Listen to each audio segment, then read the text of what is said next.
Voltei, capítulo 10. Nova moradia espiritual.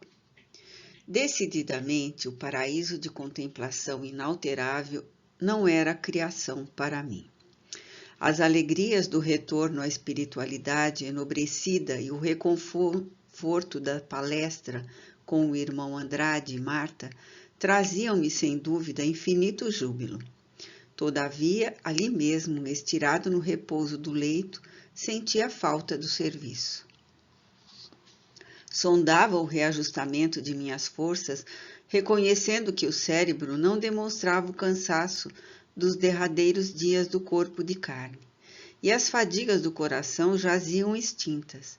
Dentro de meu ser lavrava a bendita renovação. Pretendia rogar trabalho com o aproveitamento de minhas possibilidades na ação útil. Contudo, receava. Ignorava se minha pobre tarefa no mundo fora aprovada pelos poderes superiores. E no íntimo, eu não desconhecia os meus próprios erros. Como solicitar admissão às obras elevadas, se não basta a boa intenção para servir com eficiência? Estimaria sair da câmara e ver o quadro lá fora. Respiraria desse modo o abençoado clima da atividade mental, observando de antemão quais seriam minhas probabilidades no futuro próximo. Apesar dos impositivos de trabalho que me torturavam o pensamento, deliberei calar. Eu era agora um homem distanciado do leme. Asilara-me em outra embarcação, em outro mar, sob o patrocínio da generosidade alheia. 10.1 Comentários fraternos. O irmão Andrade, que me assinalava as mais íntimas apreciações, comentou o desengano de todas as criaturas que procedem da terra esperando um céu de contemplações baratas, salientando que muitos espíritos ociosos, na falsa apreciação da divina justiça, imploram indevido descanso no paraíso, a última hora da experiência terrestre, depois de haverem sorvido todos os venenos da alma na taça do corpo. Precipitam-se, então, nas trevas, revoltados no desespero e na indisciplina, além do sepulcro, logo que se capacitam da necessidade de continuação do esforço intensivo no autoaperfeiçoamento. Muitos irmãos infelizes, nesses protestos inúteis contra as leis universais, caem presas de temíveis organizações de malfeitores desencarnados, aprendendo aflitivamente a desfazer os grilhões pesados da ignorância e da má-fé, ao contato de entidades cruéis que os dominam por tempo indeterminado, qual ocorre na esfera carnal aos homens rebeldes e ingratos, que pagam alto preço pelo reajustamento espiritual de si mesmos, na estrada escura da desarmonia e da desilusão. Considerou comigo os imperativos do serviço e, fazendo-me rir de contentamento, notificou que a minha colaboração seria examinada na primeira oportunidade, aconselhando-me, todavia, muita meditação e muita calma, a fim de não reentrar nas construções da espiritualidade com os prejuízos da luta humana. Porque lhe perguntasse pelo julgamento de meus atos, respondeu que a morte não nos conduz a tribunais vulgares, e sim à própria consciência, e que dentro de mim mesmo encontraria, de acordo com os conhecimentos evangélicos, auridos no mundo, os pontos vulneráveis do meu espírito, de maneira a corrigi-los. Corei sinceramente ao registrar-lhe as observações. Atenuando, no entanto, o choque com que me beneficiava, esclareceu que os desencarnados totalmente extraviados não conseguiam acesso até ali e que, não obstante entregue ao meu próprio julgamento, um amigo de mais alto viria ajudar-me a recompor o sentimento e o raciocínio. Intrigado por não ouvir o nome do benfeitor anunciado e não desejando ser indiscreto, perguntei ao irmão Andrade se ele mesmo não poderia auxiliar-me em semelhante juízo, ao que replicou sorrindo: Como assim, Jacó? também eu estou lutando comigo mesmo. Não posso. Ante essa revelação de humildade, calei-me resignado. 10.2 Na intimidade do lar. Daí a minutos, ausente Marta do quarto, ajudou-me o abençoado amigo a preparar-me e reerguer-me. Antes de sair, pedi-lhe me auxiliasse numa oração breve, na qual roguei ao Todo-Poderoso me amparasse dentro da nova vida e me abençoasse os propósitos de progredir na prática do bem e no conhecimento da verdade. O prestimoso companheiro abraçou-me, aprovando-me a súplica. Passados alguns instantes, achávamos-nos junto da filha numa confortável sala de estar. Com emoção, vi um retrato de família adornado de flores. Umedeceram-se-me os olhos ao identificá-lo. Como não recordar semelhante peça afetiva? Não registro a ocorrência pela sua afeição pessoal. Desejo apenas marcá-la para consolo de quantos supõem na morte uma derribada completa das doces alegrias familiares. A organização doméstica, na esfera elevada mais próxima do homem, é muito rica de encanto. Formulei indagações variadas em torno de parentes que eu esperava rever ao regresso.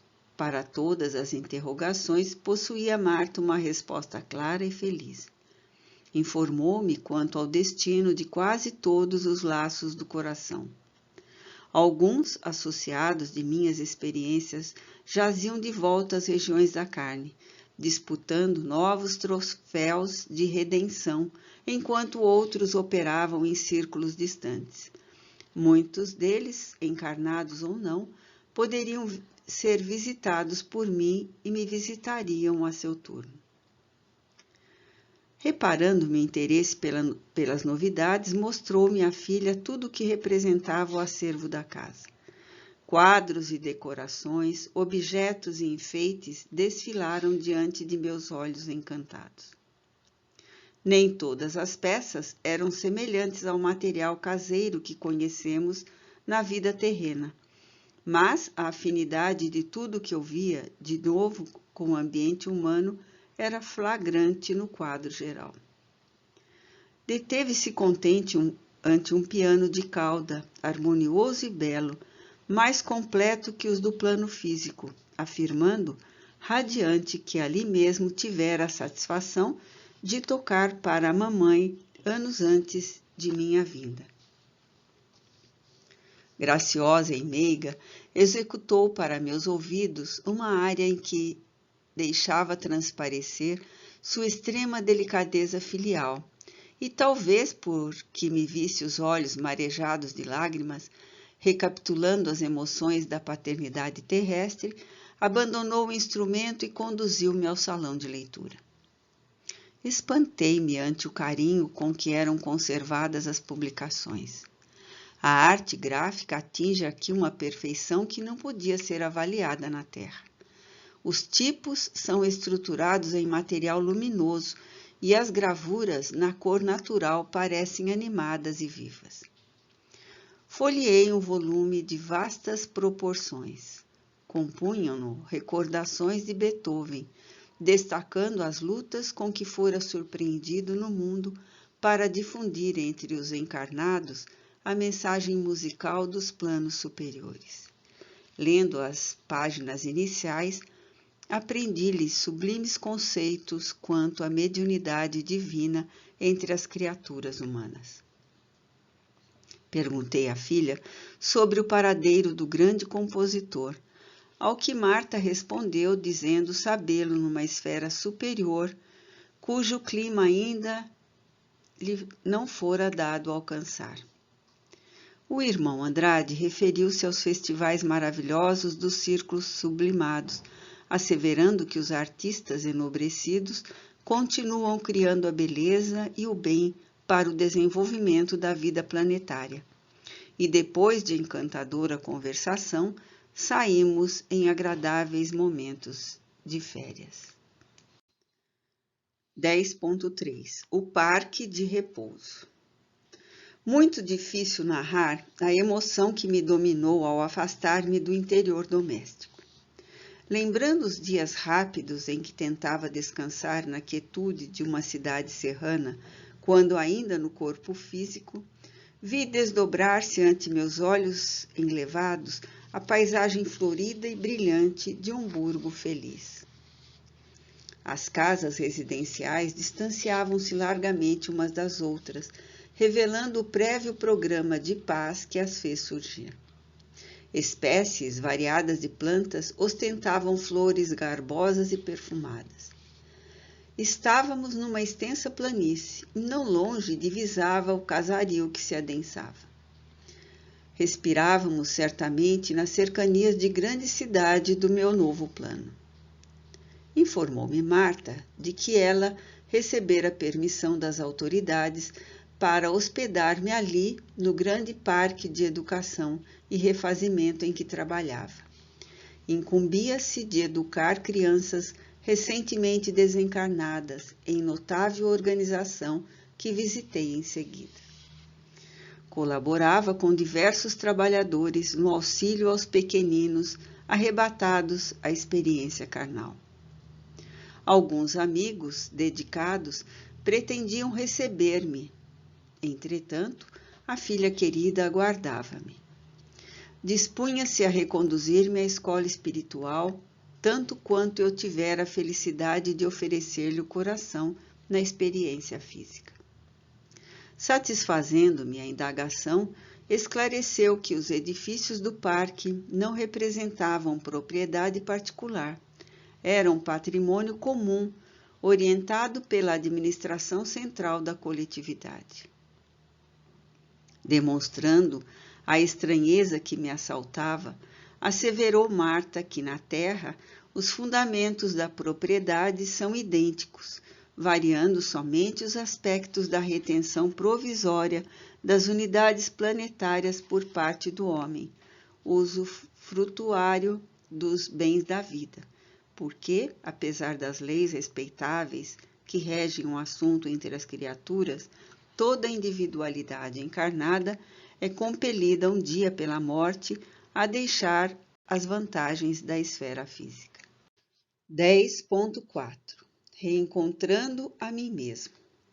Atravessávamos extensas e formosas avenidas marginadas por vegetação caprichosa e linda, quando tive o contentamento de ver alguns pássaros marcados por peregrina beleza. Cantavam, estáticos, qual se fossem minúsculos seres conscientes glorificando a divindade. A plumagem luminosa impunha-me assombro. Trinavam junto de nós sem temer-nos. Disse-me então o amigo Andrade que os seres inferiores, onde quer que se encontrem, refletem de algum modo as qualidades dos seres superiores que os cercam, e afirmou que os irracionais da esfera carnal poderiam exibir outras condições de aprimoramento na posição de consciências iniciantes se os homens adotassem atitude mental mais elevada perante a vida. A harmonia do ambiente lembrava uma pastoral divina. Perguntei a Marta de súbito, com a aspereza que me é própria, se me seria possível avistar as autoridades administrativas ali sediadas. Mas a filha, amorosa e convincente, me pediu aguardasse mais tempo. Reparei o halo de luz que a envolvia e os traços brilhantes que cercavam Andrade, fixando-me em seguida num demorado autoexame. Meu corpo espiritual jazia tão obscuro quanto o veículo denso de carne. Compreendi o conselho e, por pouco, não me despenhei no desânimo lamentável. Não trazia ainda comigo suficiente bagagem de luz para buscar confiante a aproximação dos espíritos superiores.